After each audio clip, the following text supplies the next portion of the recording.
Hello guys, welcome back to my YouTube channel. So कल के video में हमने डिस्कस किया था कि क्या आईआईटी क्या होता है एंड आईआईटी हमें क्यों जाना चाहिए एंड आईआईटी के क्या क्या फ़ायदे हैं, ये सब हमने डिस्कस किया था। And after the class 10 how to prepare for the IIT, ये हमने कल डिस्कस किया था। एंड आज हम आईआईटी का रोड मैप पढ़ेंगे कि how to what is the road map of IIT, कि आईआईटी जाने के लिए क्या क्या रिक्वायरमेंट होती है एंड क्या सिलेबस होता है, ये हम आज की वीडियो में डिस्कस करेंगे। Let's start the video. And so road map of IIT, road map of IIT कि आईआईटी कैसे जाएंगे। क्या वीडियो सबकी दिख रही है? हाँ, ओके। आईआईटी, ठीक है। आईआईटी कैसे जाएंगे? आईआईटी जाने के लिए हमको मेनली दो एग्ज़ाम देना पड़ता है, जिसका होता है जेई, जिसका लोग बोलते हैं जेई मेंस, और एक होता है जेई मेंस के बाद होता है JEE advance. JEE advance clear है? जेई मेंस क्रैक करने के बाद ही आप जेई एडवांस के एग्ज़ाम में बैठ सकते हो। यहाँ तक क्लियर है? अब जेई मेंस जो हमारा होता है, ये होता है हम लोग का दो सीज़न में, एक होता है जनवरी में और एक होता है हमारा अप्रैल में। अप्रैल में। एंड जे एडवांस होता है हमारा मई में, अप्रॉक्सीमेट मई में होता है। समझ में आ रहा है? अब जे मीन्स जो है दो एग्जाम कंडक्ट कराते हैं, जनवरी में यानी अप्रैल में।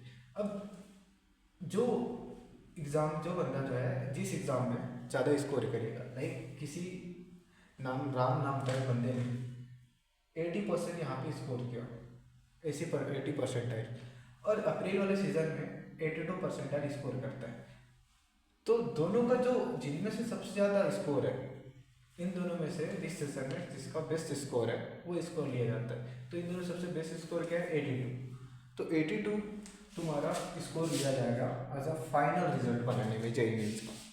समझ में आ रहा है? ये तुम्हारा फाइनल रिजल्ट बनाने में स्कोर आएगा। अब जेईई मेंस का सिलेबस क्या होता है? What is a syllabus?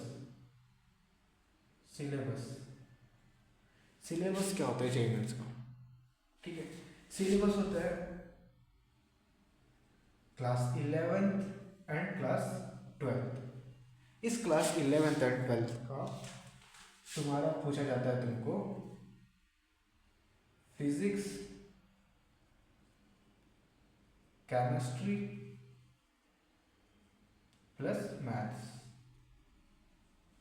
यहां तक clear? Class 11th and 12th में का मिला के तुमको फिजिक्स, केमिस्ट्री एंड मैथ्स का पूछा जाता है। And class 11 approximate 40% weightage hold करता है, क्लास 12 अप्रॉक्सीमेट 60% वेटेज होल्ड करता है जेईई मेंस के सिलेबस में, अप्रॉक्सीमेट। ओके, अराउंड 40 to 50%, और ये होता है 60 to 50% अप्रॉक्सीमेट। क्लियर है? अब इसमें जो पूछा था फिजिक्स, केमिस्ट्री एंड मैथ्स। अब फिजिक्स में आते हैं हमारे टोटल 25 क्वेश्चन। फिजिक्स से हमारे पूछे जाते हैं टोटल 25 क्वेश्चन। केमिस्ट्री से पूछा जाता है हमको क्वेश्चन 25। मैथ्स से हमारे आते हैं टोटल 25 क्वेश्चन। ठीक है, तो टोटल क्वेश्चन जेईई मेंस में होते हैं 75, और टोटल मार्क्स होते हैं, टोटल मार्क्स कितने होते हैं? 300 के मार्क्स होते हैं।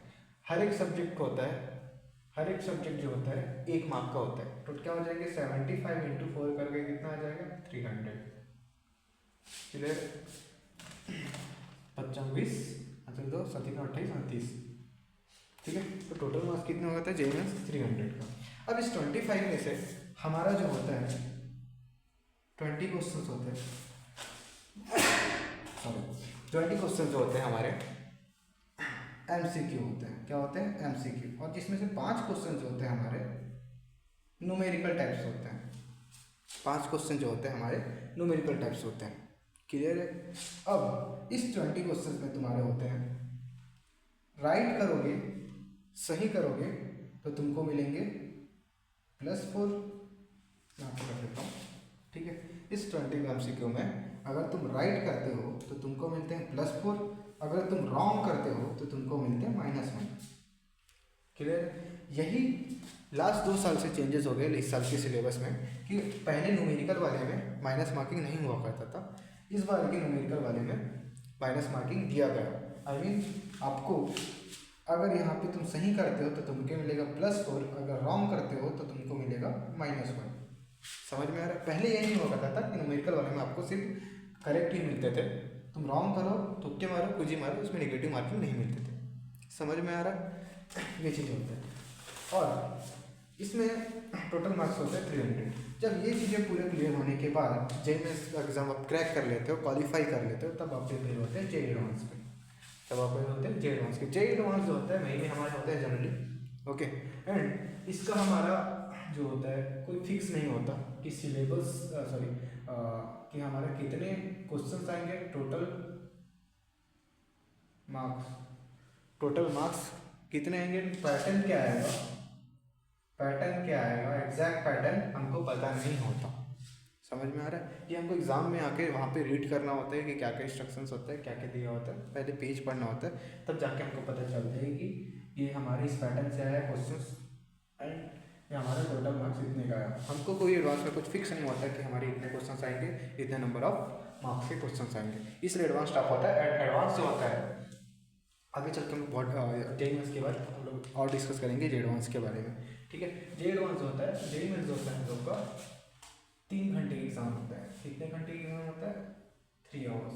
मतलब आपको 3 आवर्स में टाइम जो होता है जेई मेंस में 3 आवर्स, 3 आवर्स में तुमको टोटल 75 क्वेश्चंस करने हैं। समझ में आ रहा है? और जेई एडवांस जो है काफ़ी डिफरेंट होता है। जेई एडवांस में होता है हमारे टोटल 6 घंटे, 6 घंटे होते हैं, जिसमें एक होता है मॉर्निंग शिफ्ट, जिसमें होता है हमारा मॉर्निंग शिफ्ट और एक होता है प्लस इवनिंग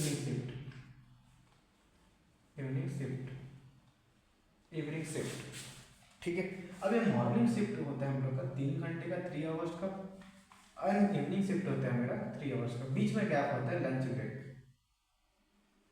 ब्रेक, ये होता है हमारा लंच ब्रेक। क्लियर है? अब इसलिए जेई एडवांस का पेपर को काफ़ी टफ माना जाता है, क्योंकि 6 घंटे एग्जाम होते हैं, इसमें तुमको पता ही नहीं होता कि इसमें कितने मार्क्स के टोटल कितने होते हैं और कितने कौन से पैटर्न से आने वाले, कितने माइनस मार्किंग के एमसीक्यू वाले, फिल इन द ब्लैंक आने वाले, मैथ्स द कॉलम वाले, बिल्कुल भी कोई किसी को पता नहीं होता। एंड काफ़ी टफ होता है जेई एडवांस का पेपर, ठीक है। इसमें आपको न्यूमेरिकल के साथ साथ काफ़ी थ्योरेटिकल, काफ़ी कॉन्सेप्चुअल चीज़ों को ध्यान में रखना पड़ता है।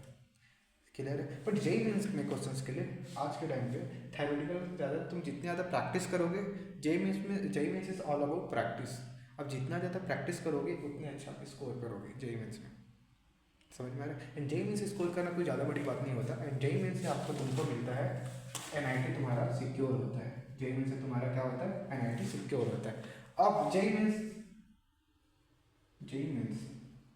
ठीक, अब आपने जेई मेंस क्रैक कर लिया, आपने जेई मेंस क्रैक कर लिया, आपका NIT सिक्योर हो गया।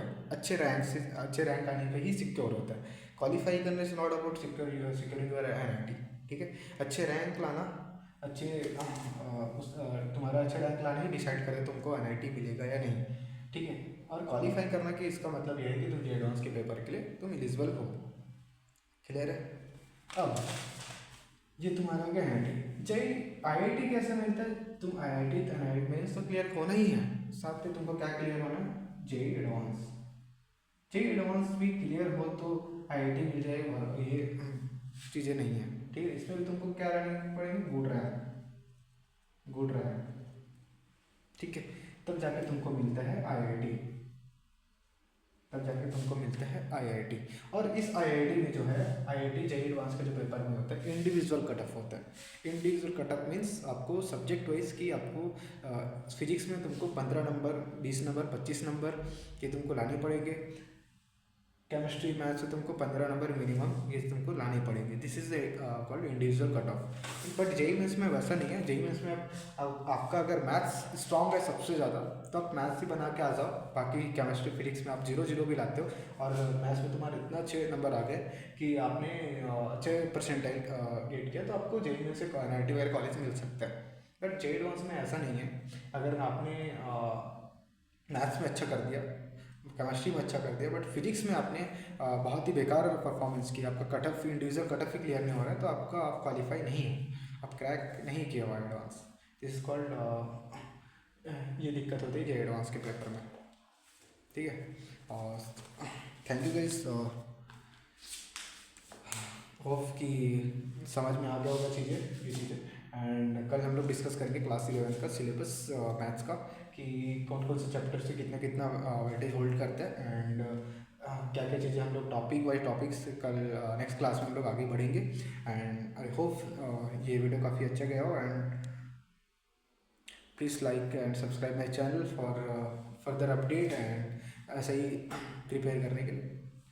ओके, चलो, बाय बाय।